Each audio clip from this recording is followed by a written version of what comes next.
Hai guys, kembali lagi bersama Mimi di channel Enkun. Fans pengguna roh terkutuk silakan merapat, karena di video kali ini kita akan membahas lanjutan cerita Jujutsu Kaisen. Setelah Tengen Sama yang menceritakan jika dia dengan wadah plasma bintang dan pengguna Six Eyes yang terhubung oleh takdir. Lebih tepatnya, kita akan mereview manga Jujutsu Kaisen chapter 145 bagian kedua yang bersumber dari website Jujutsu Kaisen atau forum Reddit. Buat kalian yang belum melihat review chapter sebelumnya, bisa klik link di deskripsi atau bisa juga klik link di pojokan atas video ini ya. Dan buat kamu yang cuma ngikutin animenya atau tidak mau kena spoiler, Enkun sarankan mending stop videonya aja dari sekarang. Nah, di chapter 145 bagian kedua ini, Master Tengen memberitahu cara bagaimana Gojo Satoru bisa dibebaskan dari segel Prison Realm. Penasaran? Oke, langsung saja kita bahas. Let's go!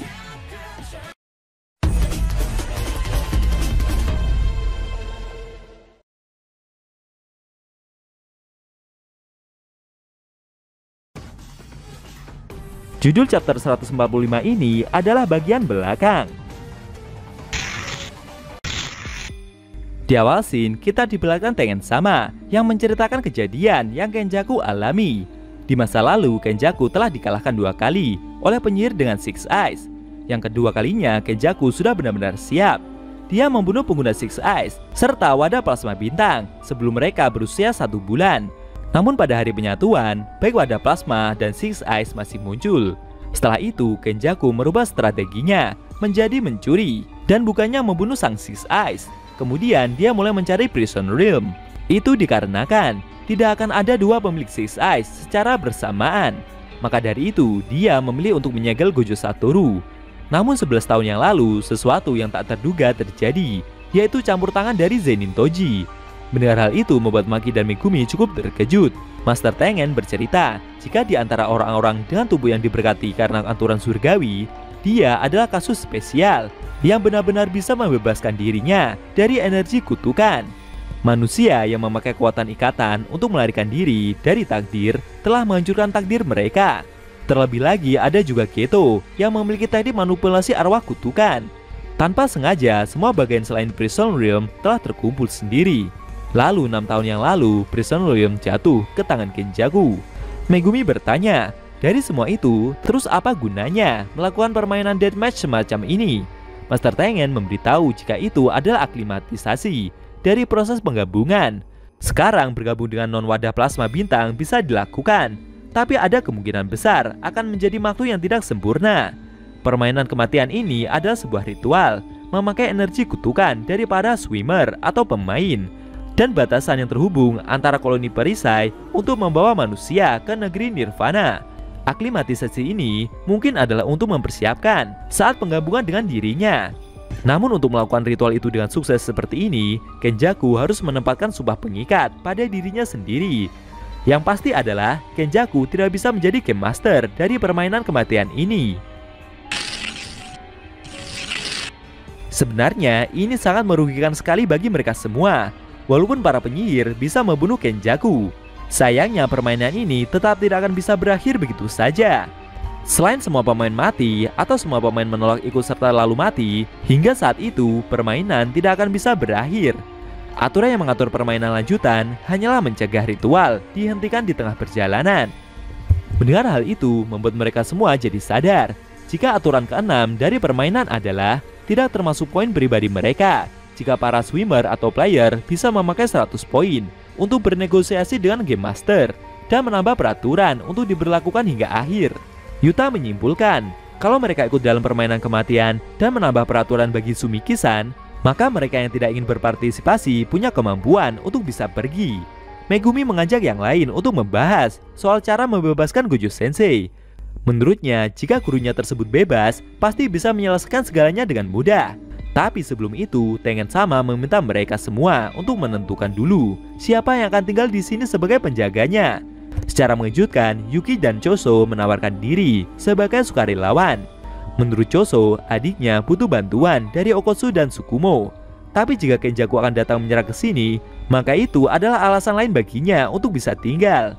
Karena bisa membunuh Kenjaku adalah keberkatan bagi saudara-saudaranya yang telah gugur. Yuki juga berkata jika dia masih ingin berbicara banyak hal dengan master itu. Dia pun meminta Yuta untuk mengurus sisanya. Kemudian Master Tengen seperti memasukkan tangannya ke sebuah lubang hitam. Dan setelah itu dia menarik sebuah kubus. Dia bercerita jika yang mereka butuhkan untuk bisa membebaskan Gojo Satoru adalah bagian belakang dari Prison Realm, yaitu kubus ini. Mendengar hal itu membuat mereka semua cukup terkejut. Master itu bercerita jika sebelum dia ditemukan oleh Kenjaku, Prison Realm berada di luar dari perisainya, dan itu berada di luar negeri. Maka dari itu, dia segera menyegel bagian belakang untuk bisa menekan keberadaan bagian depan. Tapi sepertinya itu percuma saja. Gojo Satoru juga tersegel di balik pintu belakang ini. Mereka semua pun bertanya, apakah gurunya tersebut bisa mereka bebaskan dari kubus itu? Master Tengen memberitahu jika itu tidak bisa dilakukan, karena yang diizinkan untuk membuka atau menutup ini masihlah orang yang memiliki pintu depan saja, yaitu Kenjaku.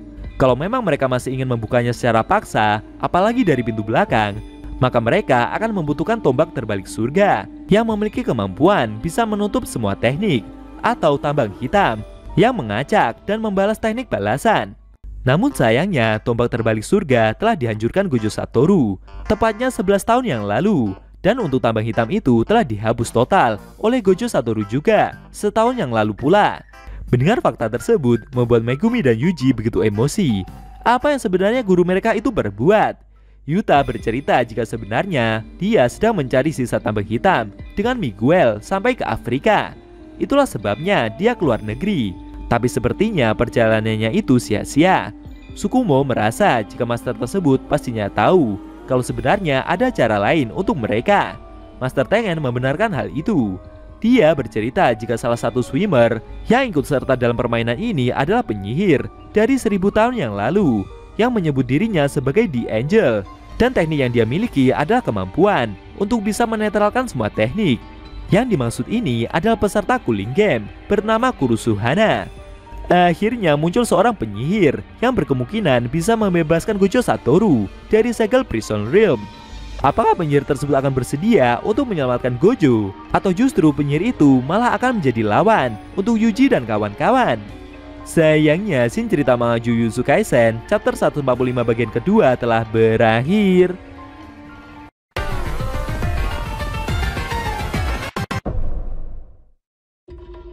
Nah, itu tadi review manga Jujutsu Kaisen chapter 145 bagian kedua, yang isinya memperlihatkan munculnya penyihir yang berusia 1000 tahun yang memiliki kemampuan yang bisa menetralkan semua teknik bernama Kurusuhana atau dijuluki sebagai The Angel. Besar kemungkinan dengan bantuan dari penyihir tersebut, Gojo Satoru akan bisa dibebaskan dari segel Prison Realm. Bagaimana menurut kamu? Jangan lupa tinggalkan komentar kalian ya. Kalau mau nonton review sebelum atau selanjutnya, bisa klik link di deskripsi. Linknya udah Mimin taruh di sana kok. Buat kalian yang mau nonton review manga Jujutsu Kaisen secara maraton, bisa klik link di deskripsi juga ya guys. Oke, tekan like kalau suka sama video ini dan dislike kalau nggak suka. Jika ada kata-kata dari Enku yang kurang pas, Enku mohon maaf dan sampai bertemu di video review manga Jujutsu Kaisen selanjutnya.